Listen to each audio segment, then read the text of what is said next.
Hello प्यारे बच्चों, मैं निखिल दुबे एक बार फिर से आप सभी का वेलकम करता हूं अपने YouTube channel C for chemistry पर।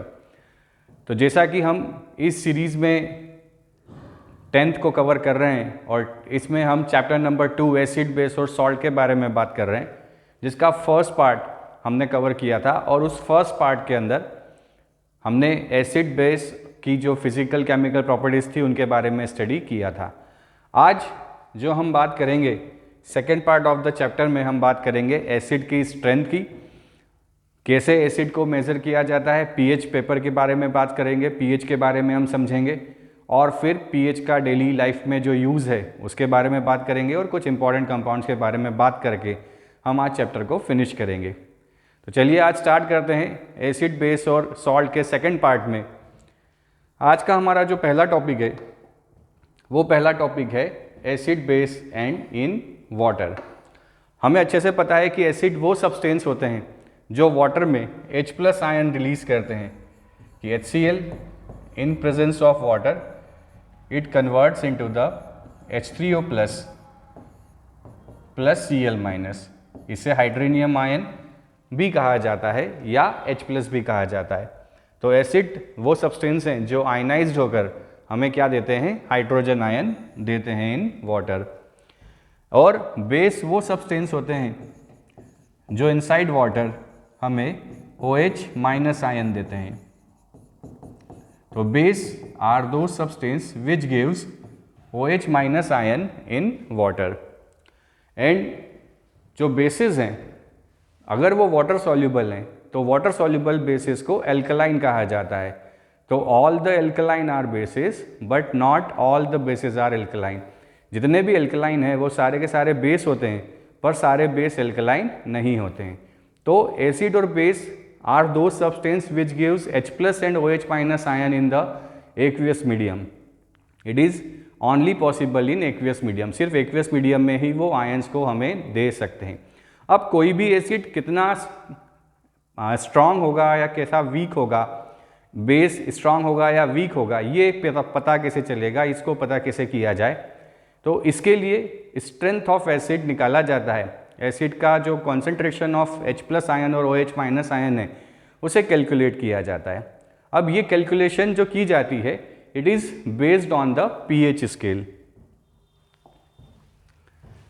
कि a scale for measuring hydrogen ion concentration in a solution called pH scale।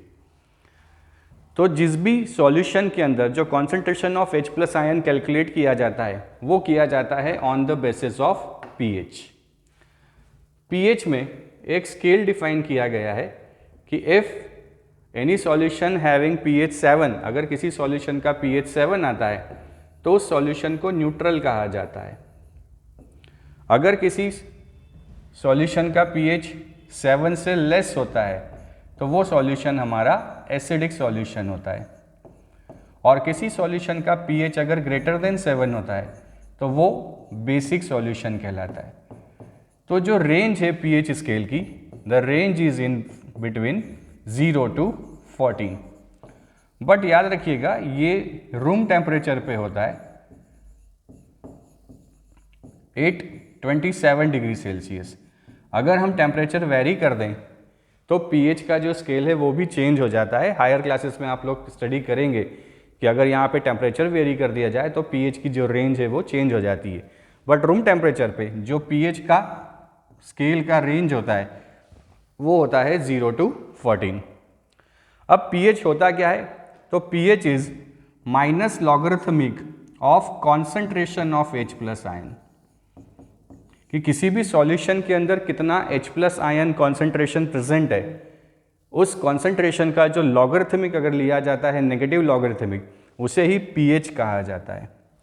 तो अगर हम इसे लिखें कि pH is equals to minus logarithmic of concentration of H+ ion, और यहाँ पे जो बेस होता है लॉग का वो 10 होता है।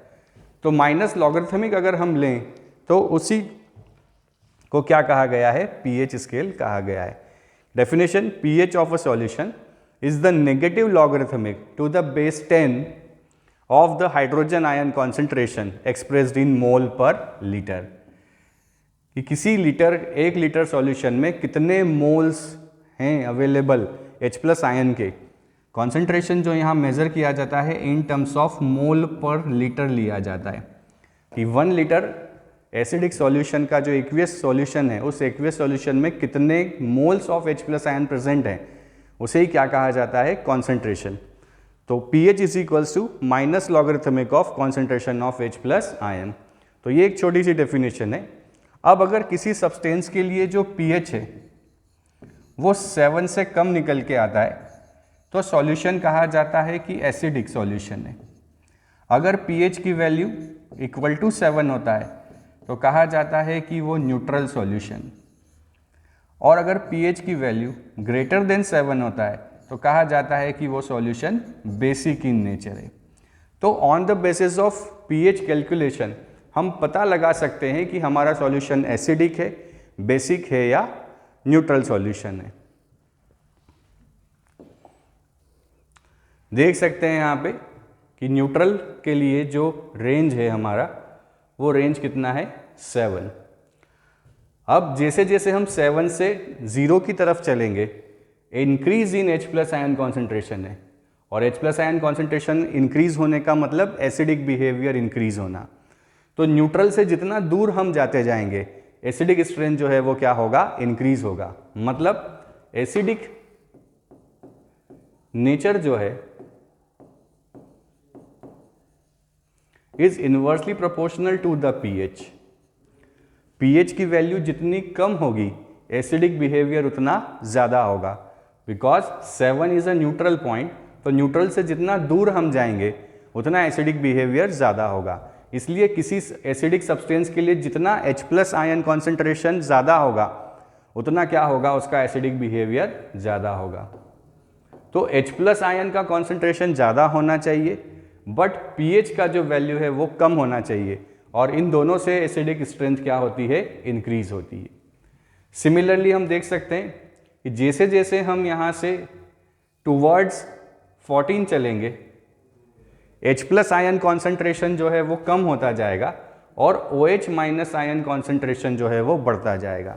इसका मतलब जो pH है it is inversely proportional to the H+ concentration ion, तो उसका बेसिक कैरेक्टर ज़्यादा होगा। बेसिक कैरेक्टर क्या होगा, ज़्यादा होगा। या जो हमें लिखना चाहिए कि अगर किसी के लिए pH का जो वैल्यू है if it is greater than 7 then substance will be basic. कि अगर pH का वैल्यू 7 से ज़्यादा है तो हमारा सॉल्यूशन कैसा होगा, बेसिक। मीन्स जितना pH ग्रेटर होगा उतना बेसिक नेचर क्या होगा, ज़्यादा होगा। pH की वैल्यू अगर हाई है तो बेसिक नेचर भी क्या होगा, हाई होगा। सिर्फ सिंपल सा आपको ये चेक करना है कि हमारा जो न्यूट्रल पॉइंट है वो है 7 से जितना दूर चलेंगे उतना एसिडिक नेचर बढ़ेगा, 7 से जितना दूर इधर चलेंगे उतना बेसिक नेचर बढ़ेगा। बिकॉज 7 से कम में हमारा सॉल्यूशन एसिडिक होता है, 7 से ज़्यादा में हमारा सॉल्यूशन बेसिक होता है। तो आप देख सकते हो कि अगर pH की वैल्यू 7 है इसका मतलब उस सॉल्यूशन के अंदर H+ और OH- आयन का जो कॉन्सेंट्रेशन है वो कॉन्सेंट्रेशन क्या होता है, इक्वल। तो अगर किसी सॉल्यूशन में H+ और OH- आयन का कॉन्सेंट्रेशन इक्वल है इसका मतलब वो न्यूट्रल सॉल्यूशन है। अगर किसी के लिए pH लेस देन 7 है देन सॉल्यूशन कैसा होगा, एसिडिक। इसका मतलब क्या हुआ कि H+ ज़्यादा है किसके मुकाबले, OH- के मुकाबले। अगर pH मोर देन 7 है इसका मतलब OH- आयन कॉन्सेंट्रेशन ज़्यादा है किसके मुकाबले, H+ के मुकाबले। तो अगर pH equal to 7 then neutral, pH less than 7 then acidic, and pH greater than 7 then basic. इस चीज़ को हमें याद रखना है क्योंकि इससे काफ़ी क्वेश्चन एग्जाम में पूछे जाते हैं।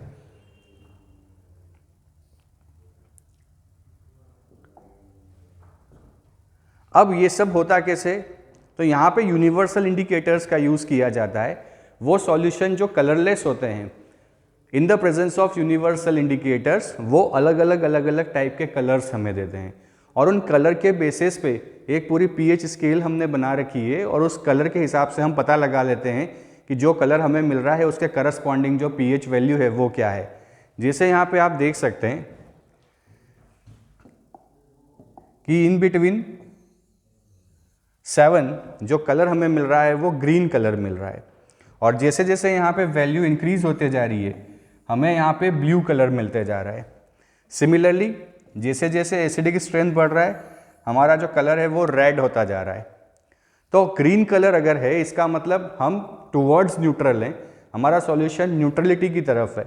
बट अगर सॉल्यूशन का कलर ब्लू होता जा रहा है इसका मतलब हमारा सॉल्यूशन बेसिक है और अगर हमारा सॉल्यूशन एसिडिक है तो हमें कलर कौन सा मिलता जाएगा, ब्लू से येलो, येलो से orange and finally it converts into the red. तो यहाँ पे आप देख सकते हैं लिखा हुआ है कि in case of colourless liquid the accurate pH can be obtained by adding universal indicator. कैसे निकाला जाता है, बाय एडिंग यूनिवर्सल इंडिकेटर। क्या होता है उससे, which is a mixture of several indicators and shows different colours at different concentration of hydrogen ion. तो जो यूनिवर्सल इंडिकेटर्स हैं वो डिफरेंट कलर शो करते हैं in different concentration of hydrogen ion.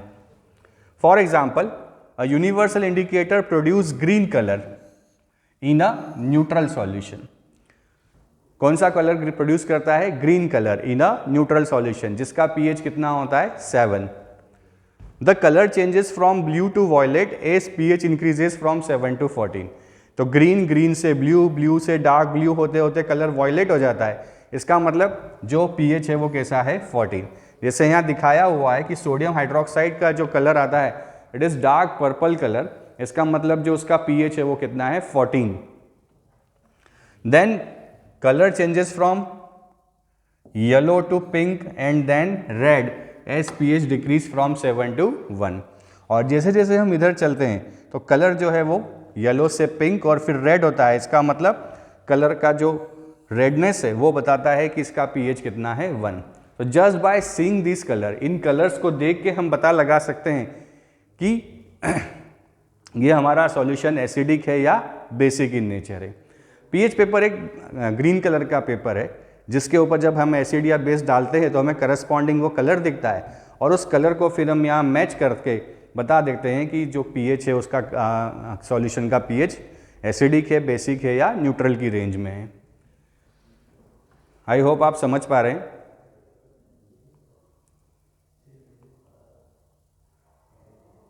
Colour से हमें ये पता नहीं चलता कि उसके अंदर कितने नंबर ऑफ H+ आयन का कॉन्सेंट्रेशन है, वो कैलकुलेशन सिर्फ पीएच के फॉर्मूले से की जा सकती है।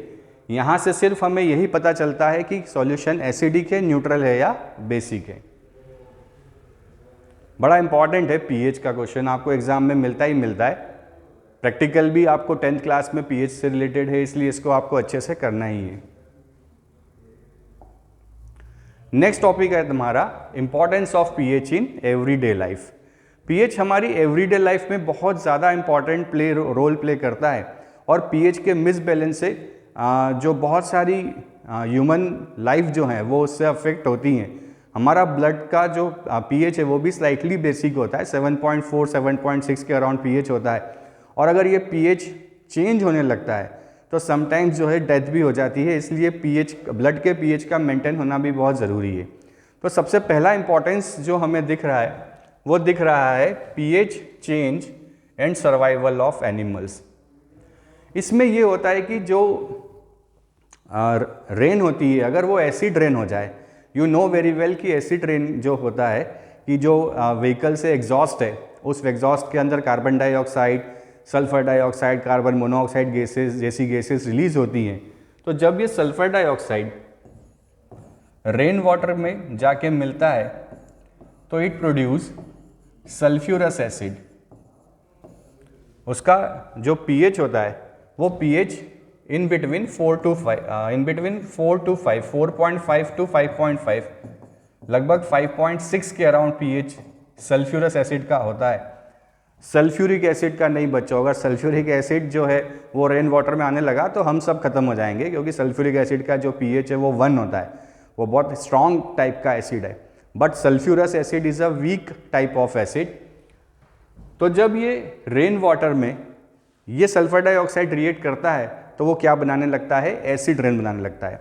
और इस एसिड रेन के कारण ही जब ये होता है तो जो एक्वेटिक स्पीशीज़ हैं वो एक्वेटिक स्पीशीज़ बहुत अनकंफर्टेबल फील करते हैं, जिसके कारण उनकी डेथ होने लगती है। इसके अलावा जो हमारे मॉन्यूमेंट्स हैं जैसे ताजमहल, आपने कोरोजन सुना होगा, ताजमहल का कोरोजन होने लगता है क्योंकि ताजमहल बना हुआ है मार्बल से and it is a kind of a basic in nature. वो कैल्शियम कार्बोनेट होता है जो बेसिक टाइप का सॉल्ट है।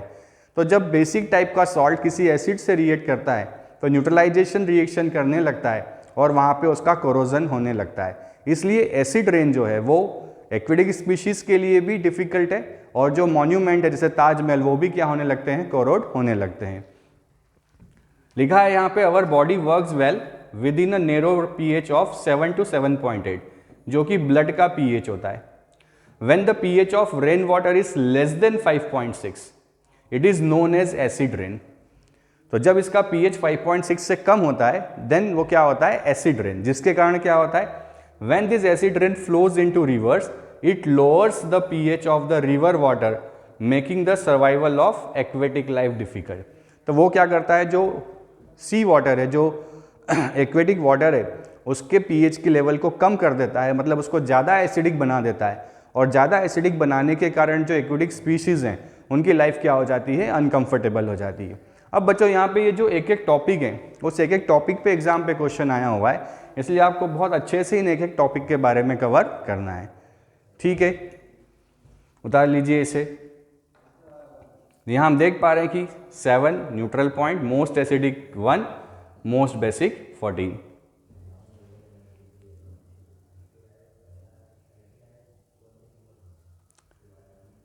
अगला आता है हमारा pH इन अवर डाइजेस्टिव सिस्टम। बहुत इंपॉर्टेंट है, it is very important. pH in our digestive system, हमारा जो स्टमक है वो खुद HCl जो एसिड है उसको प्रोड्यूस करता है। वो एसिड हम जो खाना खाते हैं उस खाने को डाइजेस्ट करने में काम आता है। अगर स्टमक हमारा एक्सेसिव अमाउंट में एसिड प्रोड्यूस करने लगे देन हमें क्या हो जाती है, हाइपर एसिडिटी हो जाती है। जैसे आप लोग चाउमीन और पिज़्ज़ा और मोमोज़ वगैरह जब खाते होंगे और वो खाने के बाद आपको डाइजेशन का प्रॉब्लम होने लगता होगा, क्योंकि ये इन सब चीज़ों से जो हमारा लीवर है, जो हमारा स्टमक है, उसको एक्स्ट्रा वर्कआउट करना पड़ता है उनको डाइजेस्ट करने के लिए। तो उस केस में क्या होता है, बहुत ज़्यादा अमाउंट में एसिड वो रिलीज़ करते हैं, जिसके कारण क्या होने लगता है, एसिडिटी होने लगती है। तो अगर स्टमक हमारा हाइपर एसिडिटी प्रोड्यूस करने लगता है तो उस एसिडिटी को रिमूव करने के लिए हम जो सब्सटेंस लेते हैं, जो दवाई लेते हैं, उसे कहते हैं एंटासिड्स। तो एंटासिड्स वो सब्सटेंस होते हैं जो एसिडिटी को रिमूव करने के लिए यूज़ में लाए जाते हैं। जो बहुत फेमस एंटासिड्स जो आपको सिलेबस में है, पहला है milk of magnesia, magnesium hydroxide MgOH whole twice, और सेकंड जो है sodium bicarbonate NaHCO3, baking soda जिसे कहा जाता है। देखें यहाँ पे, our stomach produces hydrochloric acid which helps in the digestion of food without harming the stomach. Sometimes excess acid is produced in the stomach which causes indigestion. तो जब stomach में बहुत ज़्यादा एसिड प्रोड्यूस होने लगता है तो जो डाइजेशन है उसमें प्रॉब्लम आने लगता है। To get rid of this pain bases called antacids are used. और इस प्रॉब्लम को रिमूव करने के लिए जो हम सब्सटेंस यूज़ करते हैं it is known as antacids. बहुत इंपॉर्टेंट है, काफ़ी बार आपके एग्जाम्स में पूछा गया है कि what is antacids and give their 2 examples.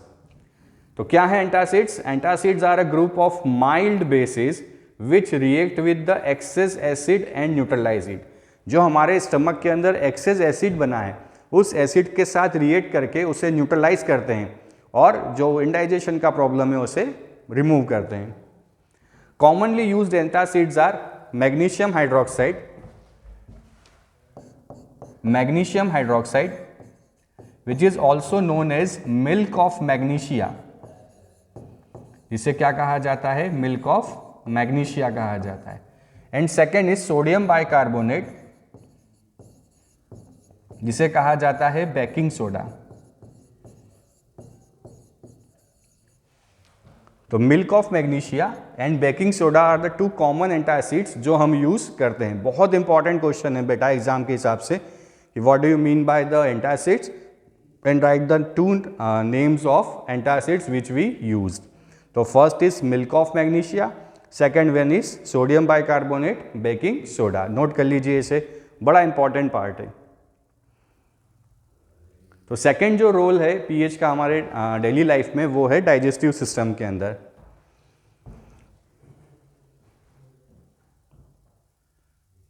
Next is pH change causes of tooth decay. आप देख पा रहे हैं यहाँ पे हमने एक टिथ का फोटो लिया हुआ है, इमेज लिया हुआ है। तो ये कहा जाता है tooth enamel. Tooth enamel is the hardest substance in our body. जो सबसे ज़्यादा हार्डेस्ट सब्सटेंस हमारी बॉडी में होता है वो क्या कहलाता है? Tooth enamel. और ये बनता है कैल्शियम फॉस्फेट का, Ca3PO4 whole twice, it is known as calcium phosphate.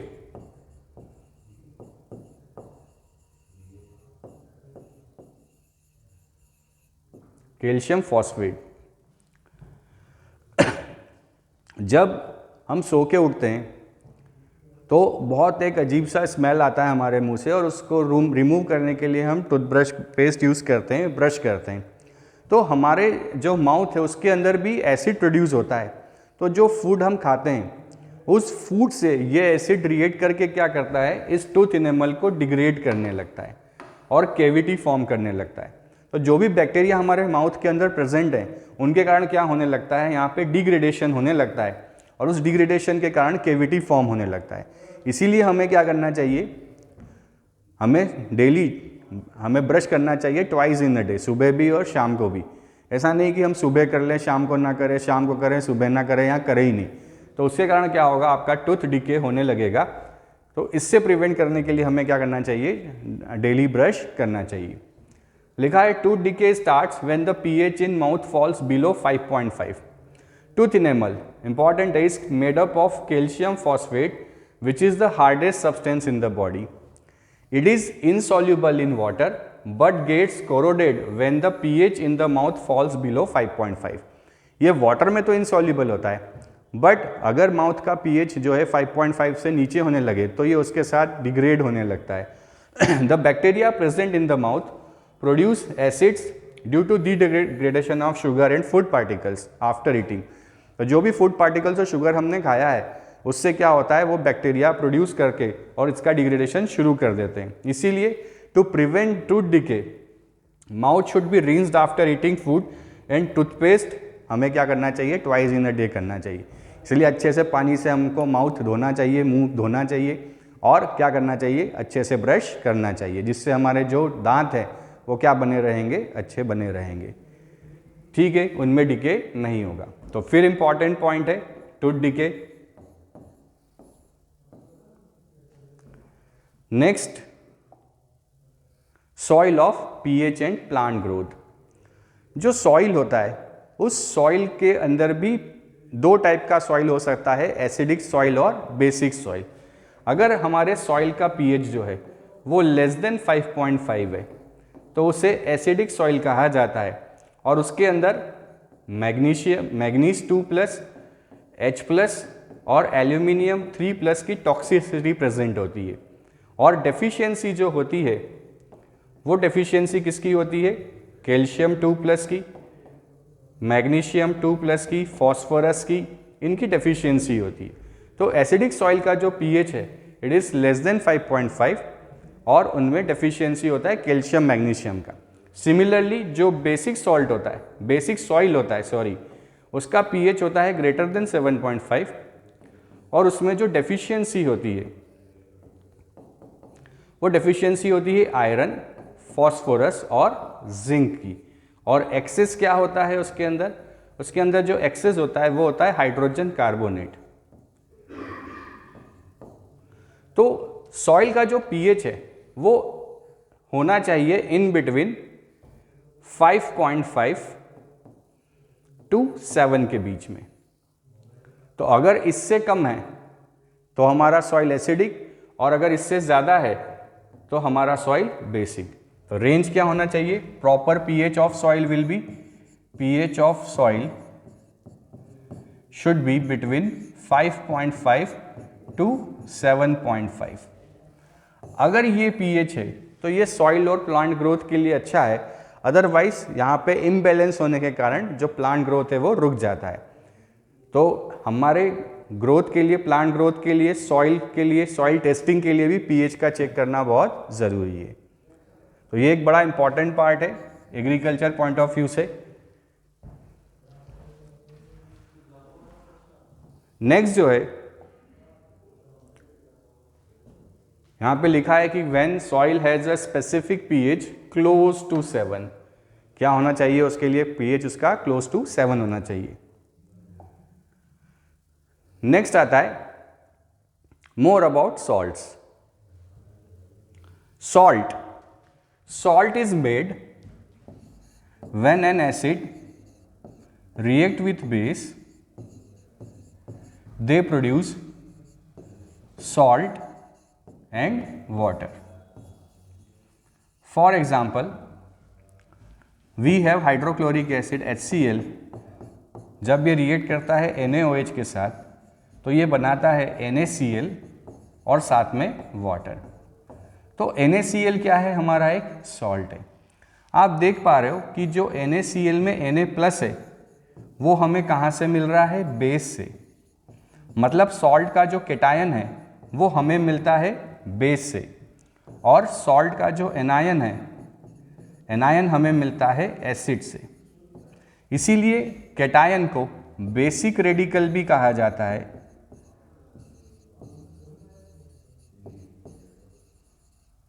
और एनायन को एसिडिक रेडिकल भी कहा जाता है।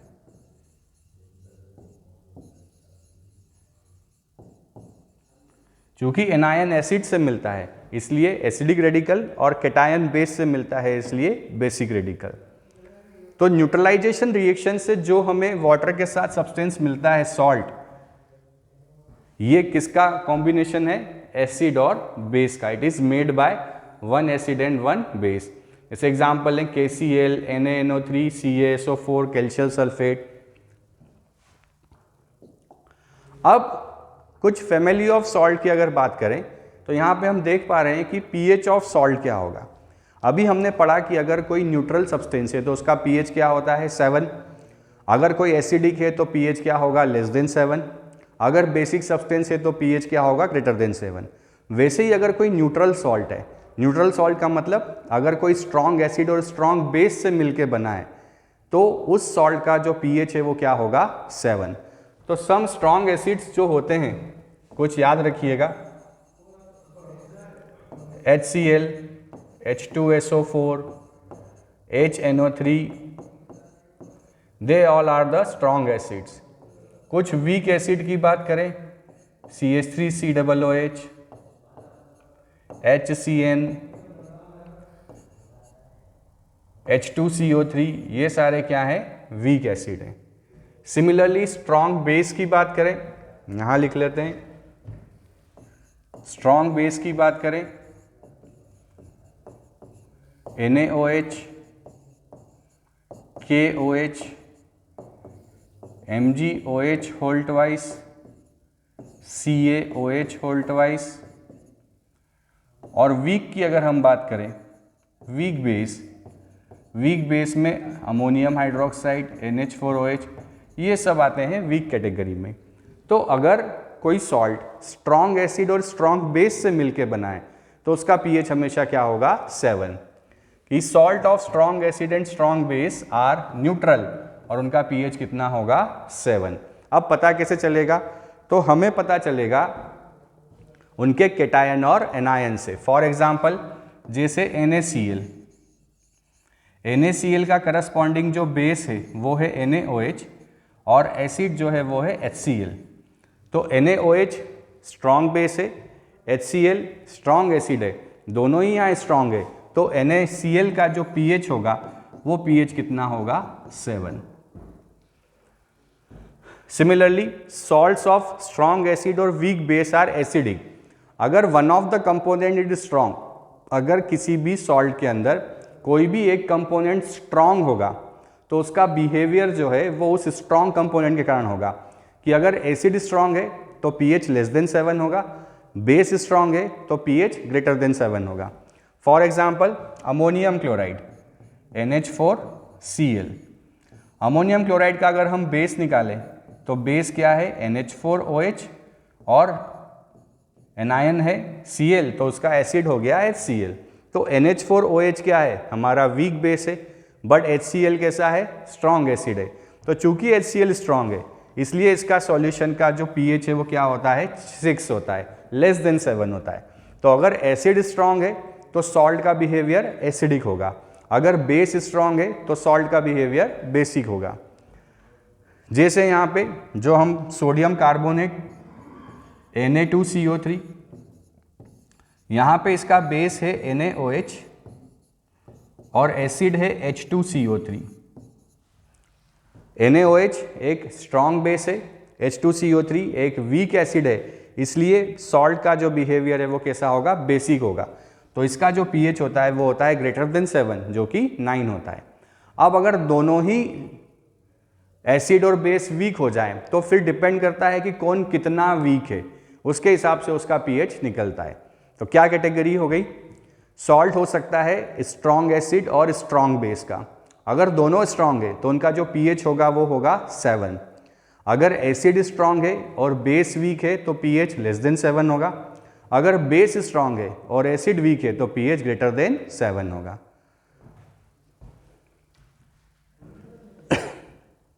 नेक्स्ट टॉपिक है हमारा सम इंपॉर्टेंट सॉल्ट।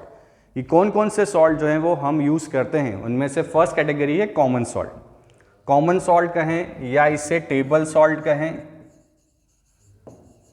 जिसे हम नमक बोलते हैं,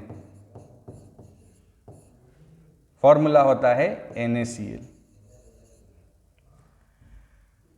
कॉमन सॉल्ट एक नेचुरल सॉल्ट है, हमें सी वाटर से मिलता है और इसे लेबोरेटरी में भी प्रिपेयर किया जा सकता है। कब, जब NaOH और HCl सोडियम हाइड्रोक्साइड बेस और HCl एसिड न्यूट्रलाइजेशन रिएक्शन करते हैं, then we obtain NaCl and H2O।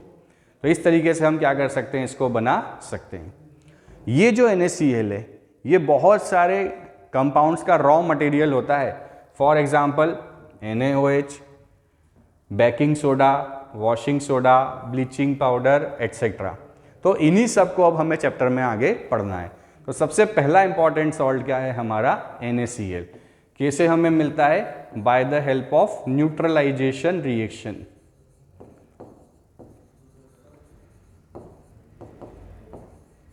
Reaction with NaOH and HCl। तो आगे बढ़ते हैं इसमें। अगला हम बनाते हैं सोडियम हाइड्रोक्साइड, जिसे कास्टिक सोडा भी कहा जाता है।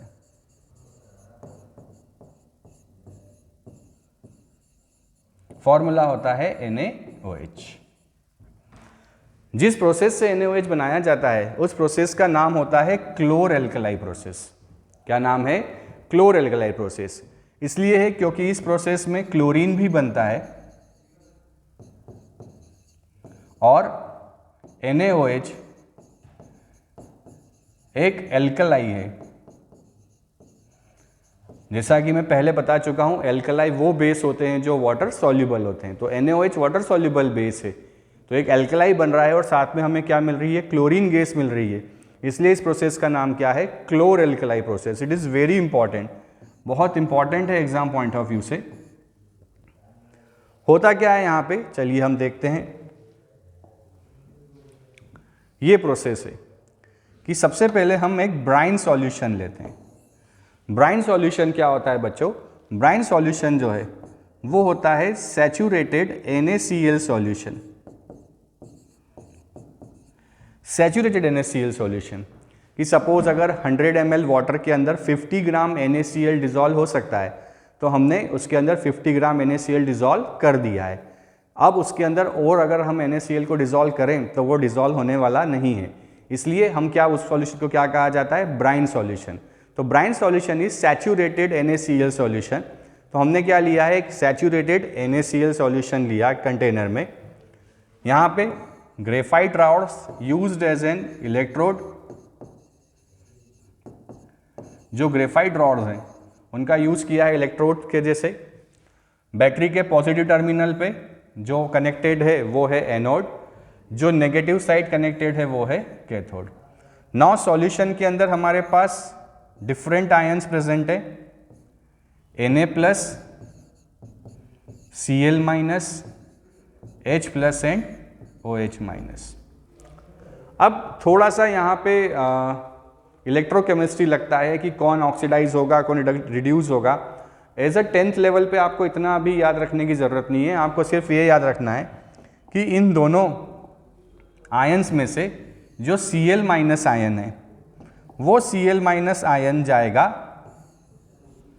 टूवर्ड्स एनोड, और ये Cl माइनस आयन एनोड पे जाके अपना इलेक्ट्रॉन लूज करेगा और ऐसे दो Cl माइनस मिल के बना लेंगे क्लोरीन गैस।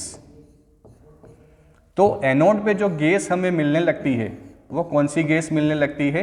क्लोरीन। क्योंकि आपके एग्जाम में ऐसा ही क्वेश्चन पूछा जाता है कि which gas is release at anode, which gas is release at cathode.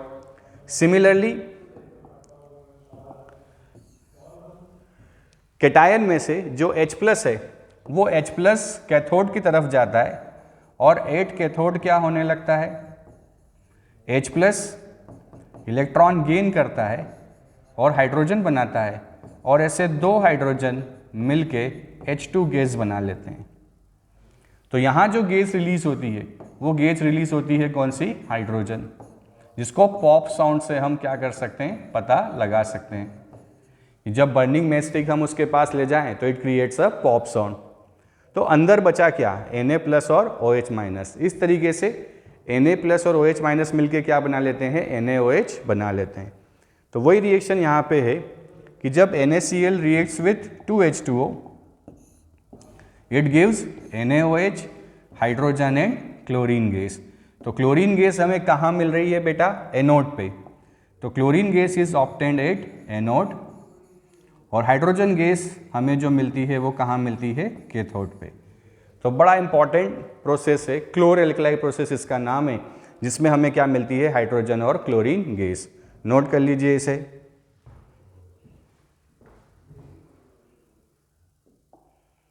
ये पूरी प्रोसेस है। अगला आता है ब्लीचिंग पाउडर। तो इस ब्राइन सॉल्यूशन से जो क्लोरीन गैस रिलीज होती है, उस क्लोरीन गैस की रिएक्शन जब स्लैग लाइम के साथ कराई जाती है, कैल्शियम हाइड्रोक्साइड के साथ, तो जो बनता है उसे कहा जाता है ब्लीचिंग पाउडर। नाम है इसका कैल्शियम ऑक्सीक्लोराइड।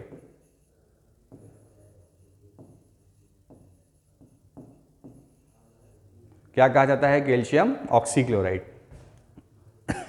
यहां पे जो आयंस बनते हैं Ca2 प्लस एक ऑक्सीक्लोराइड आयन और एक chloride ion, OCl minus and Cl minus. तो कैसे बनता है ब्लीचिंग पाउडर? कि जब क्लोरीन गैस का एक्शन कराया जाता है स्लैग लाइम के साथ, कैल्शियम हाइड्रोक्साइड के साथ, तो जो मिलता है हमें उसे क्या कहा जाता है? Calcium oxychloride. It is produced by the action of chlorine on dry slag lime. Slag lime के साथ जब इसका हम प्रोसेस कराएं तो जो हमें मिलता है वो मिलता है कैल्शियम ऑक्सीक्लोराइड। अब यूजेस क्या हैं? For bleaching cotton and linen in the textile industry, for bleaching wood pulp in paper factories, and for bleaching wash cloth in laundry. आपको पता है ये ब्लीचिंग। अच्छा, इसका जो ब्लीचिंग एक्शन होता है, bleaching action of bleaching powder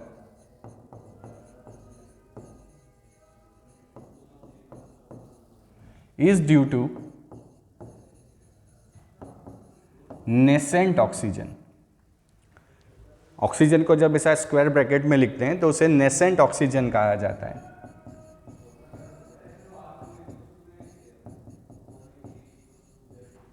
और नेसेंट ऑक्सीजन क्या करता है? कोई भी कलरफुल सब्सटेंस जो होता है उस कलरफुल सब्सटेंस को कन्वर्ट कर देता है कलरलेस सब्सटेंस में।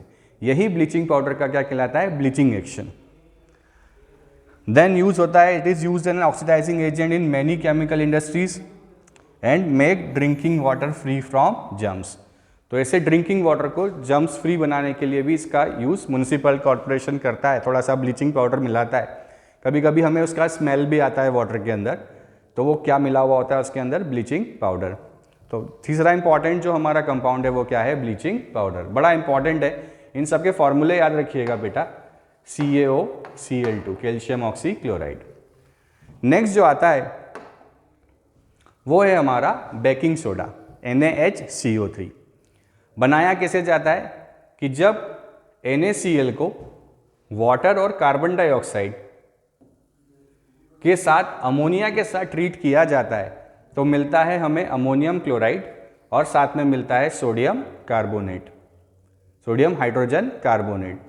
कि when brine solution reacts with water, carbon dioxide and ammonia, it produce sodium hydrogen carbonate. और ये जो सोडियम हाइड्रोजन कार्बोनेट है, अगर इसको हीट किया जाए तो हीट करने पे it converts into the sodium carbonate plus water plus CO2। और हीटिंग करने पे ये सोडियम कार्बोनेट कन्वर्ट हो जाता है किसके अंदर, सोडियम कार्बोनेट के अंदर। Sodium bicarbonate converts into sodium carbonate. Uses, इसके यूजेस बड़े इंपॉर्टेंट है। पहला यूज बहुत इंपॉर्टेंट है कि जब बेकिंग सोडा, नोट कीजिएगा इसको, sodium hydrogen carbonate and some mild edible acid such as tartaric acid, जब सोडियम बाइकार्बोनेट बेकिंग सोडे के अंदर थोड़ा सा एडिएबल एसिड जो कि टार्टरिक एसिड होता है उसको जब मिलाया जाता है तो वो बन जाता है हमारा बेकिंग पाउडर। और ये बेकिंग पाउडर जब हीट किया जाता है तो हीट करने पे ये कार्बन डाइऑक्साइड और वाटर रिलीज करता है। अब यहाँ से क्वेश्चन एग्जाम में आता है कि why the baking soda is to be added when we make pakora very crispy. हम लोग खमन बनाते हैं उसमें डालते हैं, केक बनाते हैं उसमें इसका यूज़ किया जाता है। तो क्यों ऐसा होता है कि उसके अंदर बेकिंग सोडा मिलाया जाता है? तो बेकिंग सोडा जब किसी माइल्ड एडिएबल एसिड के साथ रिएक्ट करता है बेटा, तो यहाँ पे क्या रिलीज होता है, कार्बन डाइऑक्साइड। और वो कार्बन डाइऑक्साइड गैस क्या करती है, उस खमन को, उस केक को, उस पेस्ट्री को स्पंजी बनाती है कि जैसे ही हम उसको प्रेस करते हैं तो उस कार्बन डाइऑक्साइड जो गैस उसके अंदर है वो वहाँ से रिलीज हो जाती है, जिसके अंदर क्या आता है, उसमें स्पंजीनेस आता है। तो वो कार्बन डाइऑक्साइड ही क्या करती है, उस ब्रेड को, उस केक को स्पंजी बनाती है। तो carbon dioxide produce during the reaction can cause bread और cake to rise making them soft and spongy. अगला इसका जो यूज किया जाता है वो यूज किया जाता है एंटासिड्स में, बिकॉज ये एक स्ट्रॉन्ग बेस और वीक एसिड का कॉम्बिनेशन है। NaOH एक स्ट्रॉन्ग बेस है और कार्बनिक एसिड एक वीक एसिड है। तो ये एक बेसिक सॉल्ट है और बेसिक सॉल्ट होने के कारण क्या हो गया, इसका यूज एज ए एंटासिड्स। तो बड़ा इंपॉर्टेंट है, याद रखिएगा। Third, it is used in a fire extinguisher because on heating it release carbon dioxide, और कार्बन डाइऑक्साइड आग बुझाने का काम करती है। इसलिए आपने देखा होगा कि जो हम थिएटर्स जाते हैं, आपकी बसेज में रेड कलर के जैसे छोटे छोटे सिलेंडर्स होते हैं, तो उसके अंदर ड्राई आइस होता है, तो वो कार्बन डाइऑक्साइड गैस ही क्या करती है, आग को बुझाने का काम करती है। तो sodium bicarbonate on heating it gives carbon dioxide gas, इसलिए इसका यूज किया जाता है फायर एक्सटिंग्विशर में। अगला जो हमारा टॉपिक है वो है वॉशिंग सोडा। केमिकल फॉर्मूला जो वॉशिंग सोडा का होता है, इट इज Na2CO3.10H2O। तो जैसा अभी हमने देखा कि सोडियम हाइड्रोजन कार्बोनेट को जब हम हीट करते हैं तो हीट करने पे it converts into the sodium carbonate, और इस सोडियम कार्बोनेट के अंदर जब एडिशन ऑफ वाटर किया जाता है तो ये हो जाता है Na2CO3.10H2O। ये 10H2O कहलाता है वाटर ऑफ क्रिस्टलाइजेशन। क्या कहा जाता है इसे, वाटर ऑफ क्रिस्टलाइजेशन। और वाटर ऑफ क्रिस्टलाइजेशन ही जो है यहाँ पे वॉशिंग सोडा का काम करता है। तो सोडियम कार्बोनेट यूजेस क्या हैं इसके, washing soda used in glass, soap and paper industry. It is used in the manufacture of sodium compound such as borax Na2B4O7। Borax क्या होता है, Na2B4O7। इसके अलावा it is used as a cleansing agent जैसे नाम ही washing soda है, तो is a cleansing agent, ये घर में यूज़ किया जाता है। Then it is use to remove the permanent hardness, ये परमानेंट हार्डनेस को भी हटाने के लिए यूज़ में लाया जाता है। तो यूजेस भी याद रखने हैं, क्योंकि यूजेस भी पूछ लिए जाते हैं कभी कभी। तो अगला हमारा क्या था, सोडियम कार्बोनेट। नेक्स्ट जो कंपाउंड है, यहाँ पे बात की गई है वाटर ऑफ क्रिस्टलाइजेशन की। जैसा अभी हमने देखा कि जो वॉशिंग सोडा है उसका फॉर्मूला होता है Na2CO3 डॉट 10H2O। ये 10H2O वाटर ऑफ क्रिस्टलाइजेशन कहलाते हैं। तो क्या होता है वाटर ऑफ क्रिस्टलाइजेशन, कि जब वाटर किसी क्रिस्टल के स्ट्रक्चर का पार्ट होता है देन उसे वाटर ऑफ क्रिस्टलाइजेशन कहा जाता है। कि water molecules which form a part of the structure of a crystal are called water of crystallisation. Then the salts which contain water of crystallisation are called hydrated salt. ऐसे salt जिनके अंदर water molecule present होते हैं उनके structure में, उन्हें कहा जाता है hydrated salt. Hydrated means there is an addition of water in the formula of salt. जैसे कि example CuSO4.5H2O, Na2CO3.10H2O, CaSO4.5H2O, FeSO4.7H2O। अब बच्चों सबसे इंपॉर्टेंट बात ये होती है कि ये जो क्रिस्टलाइजेशन है, वाटर ऑफ क्रिस्टलाइजेशन, ये उस पर्टिकुलर सॉल्ट के कलर के लिए भी रिस्पॉन्सिबल होता है। जैसे कि एक एक्टिविटी आपको गिवन है कि आपको एक एक्टिविटी गिवन है कि you have provided a test tube, और उस टेस्ट ट्यूब के अंदर आपके पास ब्लू कलर का, एक्वियस ब्लू कलर का कॉपर सल्फेट सॉल्यूशन है। उस कॉपर सल्फेट सॉल्ट को आप क्या कर रहे हैं, आप हीट कर रहे हैं। तो हीटिंग के बाद ये देखा जाता है कि जो ब्लू कलर का कॉपर सल्फेट सॉल्ट है, it becomes white in colour. वो कैसा हो जाता है, वाइट इन कलर हो जाता है। और टेस्ट ट्यूब के माउथ पे वाटर ड्रॉपलेट्स जो हैं वो डिपॉजिट होने लगती हैं। मतलब जब हम हीट करते हैं यहाँ पे इस सॉलिड क्रिस्टल को, तो वो एक्वियस ब्लू कलर का होता है, और जैसे ही उसको हीट करते हैं, ऑन हीटिंग जो कॉपर सल्फेट कलर है वो कैसा हो जाता है, वाइट इन कलर। और टेस्ट ट्यूब के माउथ पे हमें क्या मिलने लगता है, वाटर ड्रॉपलेट। और जब इसके अंदर फिर से अगर हम वाटर ऐड कर दें तो अगेन जो सॉल्ट का कलर है वो कलर यहाँ पे ब्लू कलर हमें देखने को मिलता है। इसका मतलब ब्लू कलर ऑफ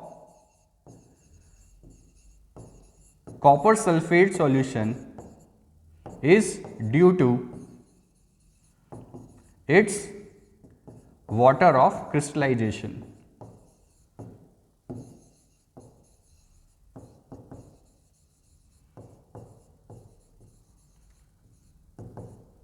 ये ब्लू कलर किसके कारण होता है, वाटर ऑफ क्रिस्टलाइजेशन के कारण होता है। तो बड़ा इंपॉर्टेंट पार्ट है ये भी, वाटर ऑफ क्रिस्टलाइजेशन।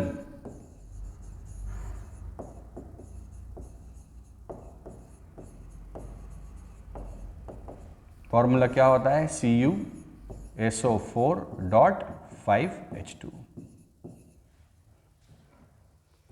तो ये भी क्वेश्चन आपकी एग्जाम में काफ़ी पूछा गया है बेटा। लगभग सारे क्वेश्चन एग्जाम में आए हैं, तो आपको ये पूरे कवर करना है अच्छे से। नेक्स्ट आता है हमारा प्लास्टर ऑफ पेरिस, POP जिसे कहा जाता है। कि प्लास्टर ऑफ पेरिस फॉर्मूला क्या होता है प्लास्टर ऑफ पेरिस का, CaSO4.12H2O। CaSO4.12H2O।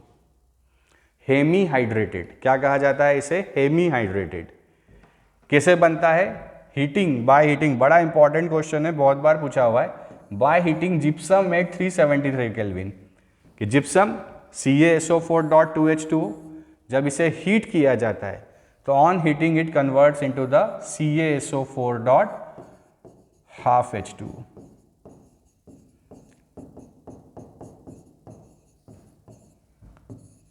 CaSO4 gypsum dot 2H2O, when it is strongly heated at 373 Kelvin, then it converts into the plaster of Paris।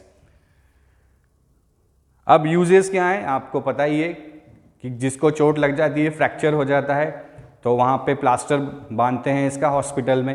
तो फर्स्ट यूज़ हॉस्पिटल में as a plaster और supporting fractured bones, used as a fire proofing material, decorative items बनाने में use होता है, statue बनाने में use होता है। आपने देखा होगा आपके घरों में पीओपी का वॉल बनाया जाता है तो उसमें यूज़ होता है, स्टेच्यूज़ बनाए जाते हैं, तो इस तरीके से इसका यूज़ किया जाता है। अब यहाँ पे क्वेश्चन आता है कि इस पीओपी को एक मॉइस्चर प्रूफ कंटेनर में यूज़ रखा जाता है। रीज़न ये है कि when this reacts with water it becomes hard, ये क्या हो जाता है, हार्ड हो जाता है। इसलिए इस पीओपी को, प्लास्टर ऑफ पेरिस को, एक मॉइस्चर प्रूफ कंटेनर में रखा जाता है। अगर ये मॉइस्चर ऑफ प्रूफ कंटेनर में ना रखा जाए तो ये वाटर के साथ रिएक्ट करके क्या बना लेता है, एक हार्ड सब्सटेंस में कन्वर्ट हो जाता है, ये फिर से जिप्सम में कन्वर्ट हो जाता है, और इसीलिए इसे क्या किया जाता है, मॉइस्चर प्रूफ कंटेनर में रखा जाता है। बड़ा इंपॉर्टेंट क्वेश्चन है, बहुत बार ये पूछा हुआ है। तो यहाँ पे हमारे चैप्टर के सारे जो इंपॉर्टेंट कंपाउंड्स है वो फिनिश होते हैं। आई होप कि आपने सब उतारे होंगे अच्छे से। चलिए अब हम थोड़ा सा एनसीईआरटी कॉर्नर पे चलते हैं और वहाँ पे कुछ क्वेश्चंस को सॉल्व करते हैं।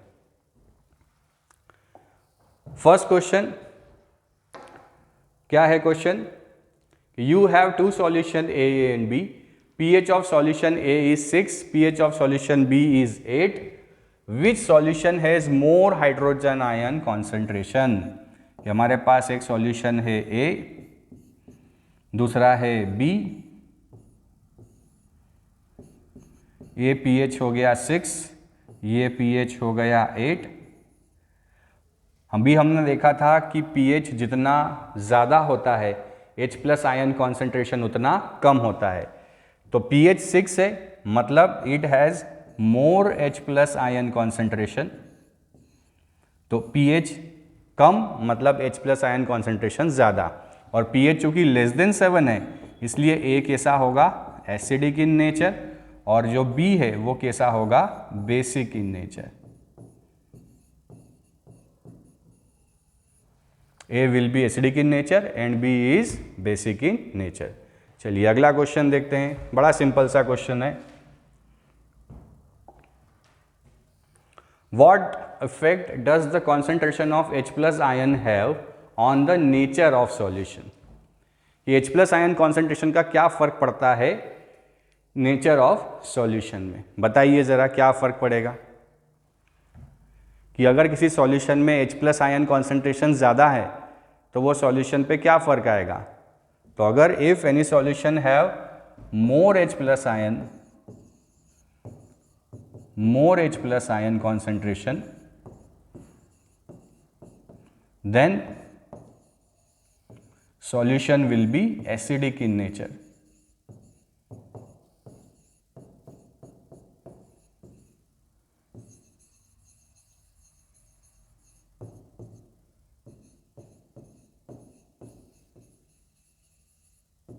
एसिडिक स्ट्रेंथ और ज़्यादा होगा, जितना H प्लस आयन कॉन्सेंट्रेशन ज़्यादा होगा उतना एसिडिक बिहेवियर भी ज़्यादा होगा। चलिए next question, do basic solution also have H plus ion, if yes then why are this basic. बड़ा इंटरेस्टिंग क्वेश्चन है। कि हमने कहा कि बेस वो होते हैं जो एक्वियस सॉल्यूशन में क्या देते हैं, OH माइनस। तो क्या basic solution OH minus ion जो हैं क्या उनमें H प्लस आयन होता है? क्या एसिडिक सॉल्यूशन में भी OH माइनस आयन हो सकता है? तो आंसर है यस। एसिडिक सॉल्यूशन के अंदर OH माइनस आयन प्रेजेंट होते हैं, बेसिक सॉल्यूशन में भी H प्लस आयन प्रेजेंट होते हैं। ऐसा नहीं है कि एसिडिक सॉल्यूशन में सिर्फ H प्लस आयन होंगे, बेसिक सॉल्यूशन में सिर्फ OH माइनस आयन होंगे। बोले सर कैसे? चलिए देखिए कि HCl एक एसिड है, तो एसिड है तो वो एक्वियस मीडियम में क्या देगा, H प्लस और Cl माइनस। सिमिलरली वाटर भी प्रेजेंट है क्योंकि मीडियम एसिडिक है, तो क्या मिलेगा हमें, H प्लस और OH माइनस आयन। देन एक बेस ले लें NaOH, बेसिक है इसलिए क्या देगा, Na प्लस और OH माइनस आयन। और मीडियम हमारा वाटर है तो वाटर में भी क्या मिलेगा, H प्लस और OH माइनस आयन। तो आप देख सकते हैं कि एसिडिक सॉल्यूशन के अंदर H प्लस और OH माइनस दोनों हैं, बेसिक सॉल्यूशन के भी अंदर H प्लस और OH माइनस आयन दोनों प्रेजेंट है, बट एसिडिक सॉल्यूशन में H प्लस आयन कॉन्सेंट्रेशन ज़्यादा है किसके मुकाबले? OH माइनस के मुकाबले। बेसिक में OH माइनस आयन ज़्यादा है किसके मुकाबले? H प्लस के मुकाबले। तो चूंकि यहाँ पे concentration of H plus is more than concentration of OH minus, इसलिए ये एसिडिक सॉल्यूशन हो गया। और यहाँ पे concentration of OH minus is more than concentration of H plus, इसलिए ये कैसा हो गया? Basic solution. तो बेसिक सॉल्यूशन में भी H प्लस आयन होता है, पर वो बेसिक क्यों होता है? Because OH minus ion concentration is more as compare to the H plus concentration. I hope आपको क्वेश्चन समझ में आया होगा बेटा। सारे ये PYQs हैं जो आपको पूछे गए हैं। अगला question, under what soil condition do you think a farmer would treat the soil of his field with quick lime, calcium oxide और स्लैग्ड लाइम और चॉक? देखो बच्चों, यहाँ जितने भी ऑप्शन दिए हुए हैं सारे के सारे ऑप्शन बेसिक मीडियम के हैं। कैल्शियम ऑक्साइड बेसिक नेचर का, कैल्शियम हाइड्रोक्साइड बेसिक नेचर का, कैल्शियम कार्बोनेट भी बेसिक नेचर का। तो अगर उसे ये तीनों यूज करना है तो what should be the nature of soil? कैसा होना चाहिए? अगर हम बेसिक यूज कर रहे हैं तो nature of soil must be acidic, मतलब जो सॉइल का नेचर है it should be, it's pH should be less than 5.5। उसका pH क्या होगा? 5.5 से कम होगा, तभी वो सब ये यूज कर पाएगा, एसिडिक सॉइल होगा। अगला question, what is common name of compound CaOCl2? जल्दी से बता दीजिए क्या होता है CaOCl2? It's a bleaching powder.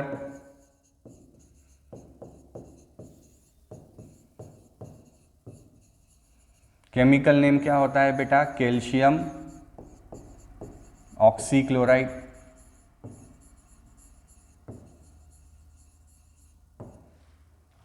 Next, name the substance which on the treatment with chlorine yields a bleaching powder.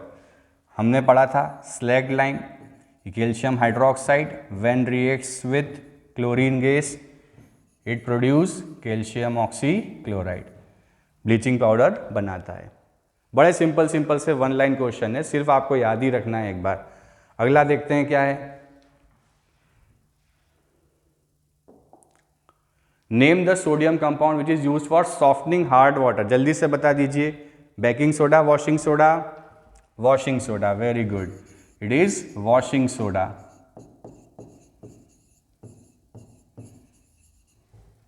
क्या हो जाएगा फॉर्मूला? Na2CO3 dot 10H2O।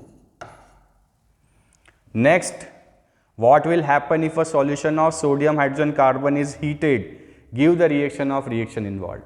कि whenever the sodium hydrogen carbonate is heated it release carbon dioxide gas, और वो carbon dioxide gas कहाँ कहाँ use होती है? पकोड़ा बनाने में, क्रिस्पी बनाने में, केक और पेस्ट्रीज को स्पंजी बनाने में, as a fire extinguisher. Reaction लिख लेते हैं कि when NaHCO3 is heated it converts into H2O plus CO2, इसमें कन्वर्ट हो जाता है H2O और CO2 में। तो जो CO2 गैस यहाँ से रिलीज हुई है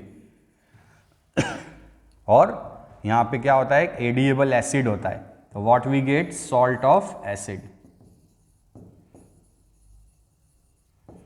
H प्लस हमें किससे मिलता है? एडिएबल एसिड से। एडिएबल एसिड का मतलब होता है जिस एसिड को हम कंज्यूम करते हैं, हम खाते हैं, हम खाने में इस्तेमाल करते हैं, जैसे टार्टरिक एसिड हो गया। Right an equation two show that reaction between plaster of Paris and water. क्या हो जाएगी? CaSO4 dot half H2O plus convert into react with 1.5 H2O, it converts CaSO4 dot 2 H2O। इसीलिए इसी रिएक्शन से बचने के लिए क्या किया जाता है? POP को मॉइस्चर प्रूफ कंटेनर में रखा जाता है। तो देखिए कितने आसान आसान से क्वेश्चन है, बिल्कुल सिंपल सिंपल से आपके एग्जाम्स में पूछे गए। Next, 5 solution A, B, C, D and E when tested with universal indicator showed pH as 4, 1, 11, 7 and 9 respectively. Which solution is neutral, जल्दी से बताइए न्यूट्रल कौन सा हो जाएगा, pH 7 जिसका है। स्ट्रांगली एल्कलाइन, जिसका pH ज़्यादा वो स्ट्रांगली एल्कलाइन। स्ट्रांगली एसिड, जिसका pH सबसे कम, देन वीकली एसिडिक 7 से कम 4 और वीकली बेसिक कितना 9। ये आपके एग्जाम में बहुत पूछा गया है क्वेश्चन। देखिए सिर्फ क्या करना है, सिर्फ पहचानना ही है कि pH लेस देन 7 है एसिडिक है, pH ग्रेटर देन 7 है बेसिक है और pH इक्वल टू 7 है तो न्यूट्रल है। जितना pH की वैल्यू कम एसिडिक स्ट्रेंथ ज़्यादा, जितना pH की वैल्यू ज़्यादा उतना बेसिक स्ट्रेंथ ज़्यादा। आई होप समझ पा रहे हैं आप। अगला, equal length of magnesium ribbons are taken in a test tube A and B। Okay, HCl is added to test tube A। ठीक है, दो टेस्ट ट्यूब है हमारे पास। एक टेस्ट ट्यूब के अंदर HCl है, in a second test tube हमारे पास है CH3COOH acetic acid, CH3COOH acetic acid. Amount and concentration taken for both the acids are same, मतलब दोनों के कॉन्सेंट्रेशन कैसे हैं, same concentration. In which test tube will the fizzing occur more vigorously and why. थोड़ा सा आप चलेंगे तो आपको पता होगा कि जब मेटल एसिड के साथ रिएक्ट करता है तो it produce salt and release hydrogen gas. तो बोल रहा है फिजीनेस, कहाँ पे बहुत फिजीनेस के साथ रिएक्शन होगा, तो रिएक्शन होगा A के साथ। Why, because HCl is a stronger acid as compare to the acidic acid. तो एसिड जितना स्ट्रांग होगा उतनी फास्टली वो रिएक्ट करेगा और हाइड्रोजन गैस को रिलीज करेगा। जो फिजीनेस है वो फिजिंग अपीयरेंस ज़्यादा किस में होने वाला है, HCl में, बिकॉज HCl क्या है, एक स्ट्रॉन्ग एसिड है। देखिए क्वेश्चन 4 लाइन का है बट हमारा आंसर सिर्फ 1 लाइन है कि HCl is a very strong acid. तो बहुत विगरसली रिएक्शन कौन करेगा, HCl करेगा। बेटा केमिस्ट्री की खूबसूरती यही है कि यहाँ आंसर बहुत बड़े हो सकते हैं, क्वेश्चन बहुत बड़े हो सकते हैं पर आंसर कभी बहुत बड़े नहीं होते, केवल कॉन्सेप्चुअल आंसर होते हैं और 1 लाइन 2 लाइन में आंसर फिनिश हो जाते हैं। अगला question, a milkman adds a very small amount of baking soda to fresh milk, why does he shift the pH of fresh milk from 6 to slightly alkaline. आपको पता होगा कि milk is acidic in nature, milk के अंदर lactic acid होता है।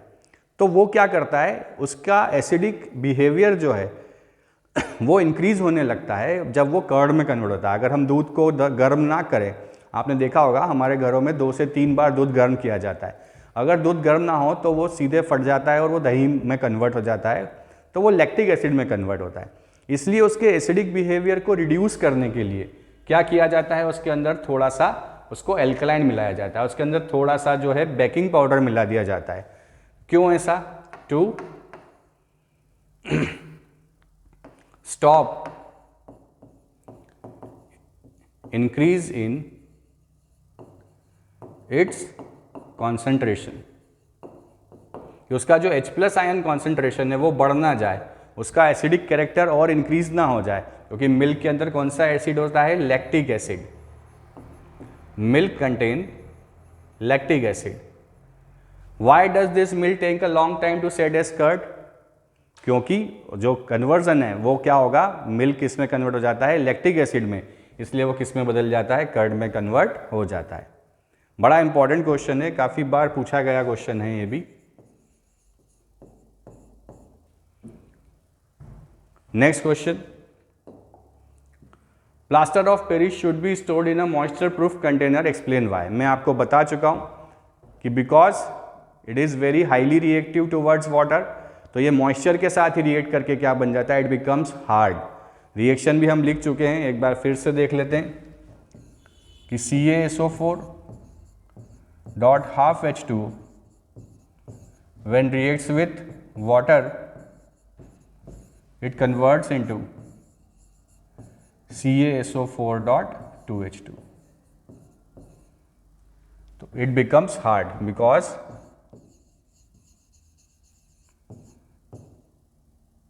it becomes hard.